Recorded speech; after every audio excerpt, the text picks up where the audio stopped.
Good morning children. Class 8।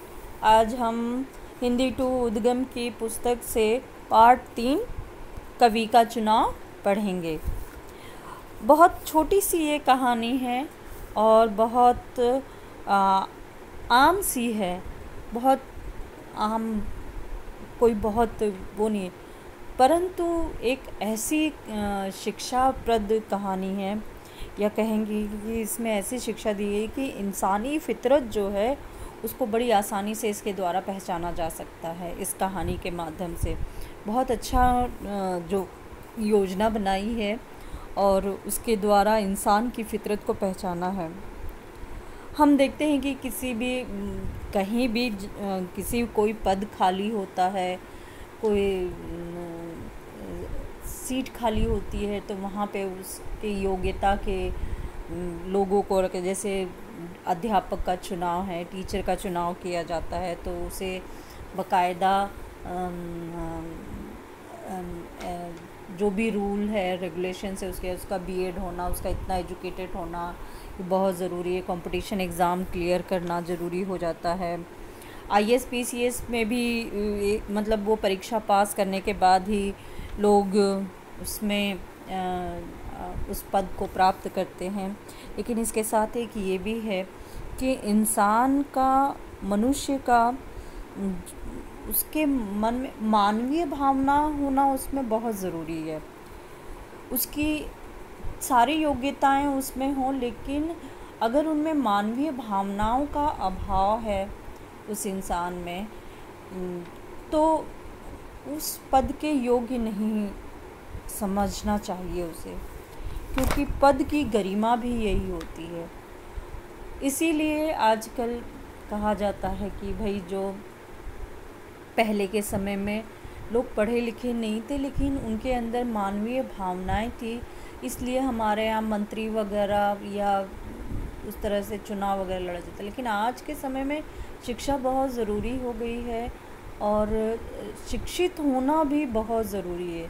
इसीलिए लोग इसकी डिमांड कर रहे हैं कि जो पढ़े लिखे लोग हैं वही चुनाव लड़ें, और उनका पढ़ना अनिवार्य हो गया है। और मानवीय भावनाएं तो होना बहुत ज़रूरी है। हम अपनी पसंद के अनुसार किसी का चुनाव नहीं कर सकते हैं।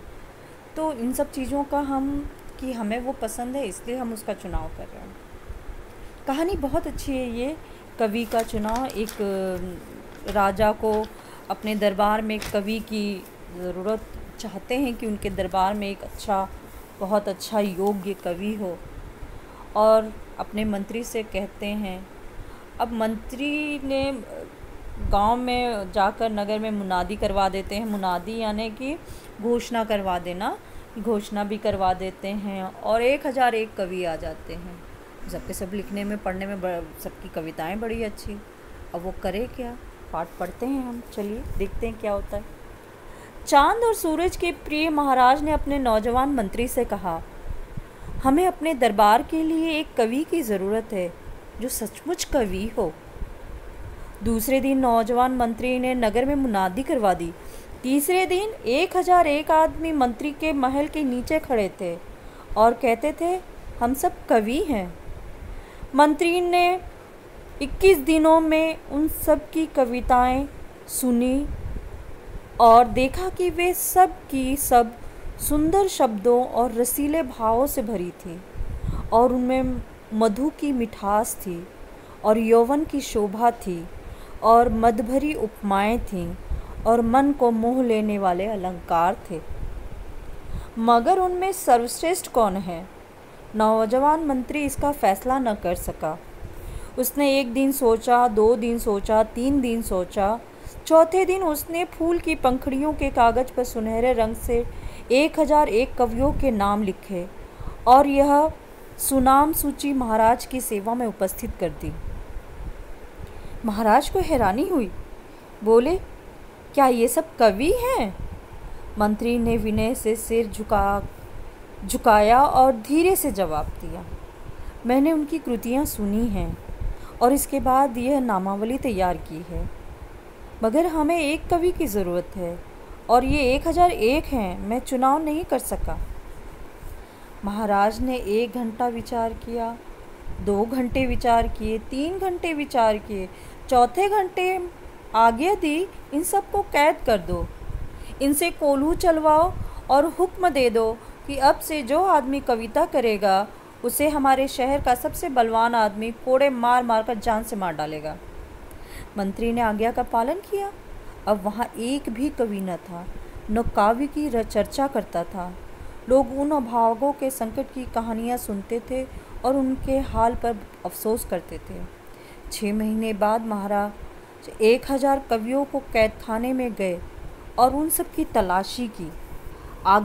तलाशी की आज्ञा दी और 1001 कवियों में से 101 ऐसे निकले जिन्होंने बंदी गृह की कड़ी यातनाओं के बीच में रहते हुए भी रात के समय जाग जाग कर पहरेदारों से छुपा छुपा कर कविता की थी और यह न सोचा था कि अगर महाराज को उनके इस अपराध का पता लग गया तो उनका क्रोध जाग उठेगा और इस राज्य का सबसे बलवान आदमी उन्हें कोड़े मार मार कर जान से मार डालेगा।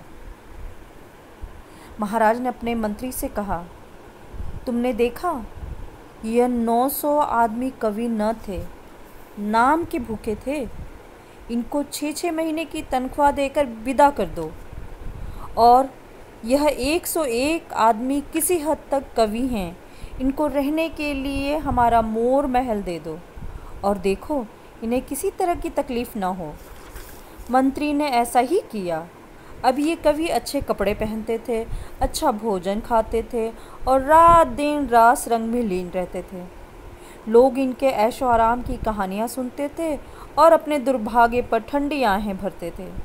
6 महीने बाद महाराज अपने मंत्री को साथ लेकर एक बार फिर 101 कवियों के मोर महल में गए और उन सबको अपने सामने बुलाकर बोले, तुमने बेपरवाही के 6 महीनों में क्या कुछ कहा है, हम सुनना चाहते हैं। 101 आरामदासों में से सिर्फ एक ऐसा था जिसने मोर महल की इंद्र सभाओं में कोई भाग न लिया था और अपने मन के उद्गार को शब्दों में बांधता रहा था। वह एकांत में बैठकर आप ही अपनी कविताएं पढ़ता था, आप ही खुश होता था। जैसे जंगल में मोर आप ही नाचता है, आप ही देखकर खुश होता है। चांद और सूरज के प्यारे महाराज ने अपने नौजवान मंत्री से कहा, यह 100 आदमी भी कवि न थे, आराम के भूखे थे। जब ये कैद थे, इनकी आंखें अपनी दुर्दशा पर रोती थी और चूँकि उस वक्त इनका जीवन बहारों से खाली था, इसलिए उन दिनों इन्हें अपना जीवन प्यारा न था। उस समय इन्होंने कविता की और उसमें अपने भाग्य के अंधेरे और अंधेरे के भाग्य को रोना रोया। मगर जब वे दिन बीत गए और जब वे काली घड़ियाँ गुजर गई तो ये काव्य की कल्पना की कला भी भूल गए। ये दुख के दिनों के कवि हैं, सुख के समय के कलाकार नहीं। इनको धक्के देकर महल से निकाल दो। इसके बाद महाराज ने उस साधु स्वभाव बेपरवाह आदमी की तरफ इशारा करके कहा, यह सच्चा कवि है जिसके लिए दुख और सुख दोनों एक बराबर हैं। यह दुख की रात में भी कविता करता है, यह सुख के प्रभात में भी कविता करता है, यह मौत के काले रास्ते पर भी कविता करता है, यह जीवन की सुंदर घाटियों में भी कविता करता है। यह इसका स्वभाव है, यह इसका जीवन है, यह इसके बिना रह नहीं सकता।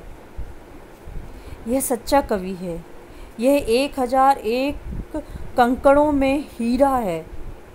हमने इसे आज से अपना दरबारी कवि नियत किया यानी निर्धारित किया। हम इन्हें मुँह मांगी तनख्वाह देंगे। इनका काम केवल इतना है कि हमें हर रोज़ दरबार में आकर एक दोहा सुना जाया करें। कवि ने दरबार में जाकर महाराज को एक दिन दोहा सुनाया, दूसरे दिन दोहा सुनाया, तीसरे दिन दोहा सुनाया, चौथे दिन लिख भेजा, मुझसे इस तरह की कविता नहीं हो सकती।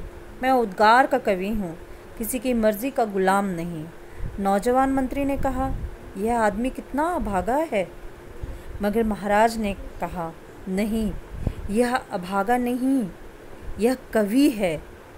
अगर आज तेरा पिता मेरा पहला मंत्री जिंदा होता तो साहित्य मंदिर के इस पुजारी के पांव पकड़ लेता। यह आज़ाद है, यह आज़ादी की कविता करता है। जो गुलाम होगा वो गुलामी की कविता करेगा।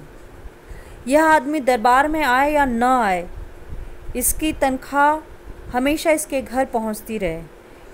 ऐसे उच्च कोटि के कलाकार का भूखा रहना मेरे राज्य का सबसे बड़ा अपमान है। नौजवान मंत्री की आंखें खुल गई। इस तरह से महाराज ने बड़ी चतुराई से, बड़ी समझदारी से कंकड़ों में से हीरा ढूंढ निकाला था। परीक्षाएं जीवन में होती हैं, कठिनाई जीवन में होती हैं, लेकिन जो अपने लक्ष्य में लगा रहता है, जो अपने कार्य में लगा रहता है, जीवन उसी का सफल है। उसके बदले हमें क्या मिलता है, क्या नहीं मिलता है, ये नहीं, हमारा जो कार्य है वो हमें करते रहना चाहिए। तो मेरे प्यारे बच्चों, आपका कार्य है इस कहानी को कम से कम 2 बार पढ़ना है, आवाज़ के साथ में, मन में बुदबुदाना नहीं है। आवाज़ के साथ में कहानी को पढ़ेंगे, रीडिंग आनी चाहिए। ओके, नेक्स्ट क्लास में मिलते हैं हम, मतलब नेक्स्ट वीडियो में। बाय।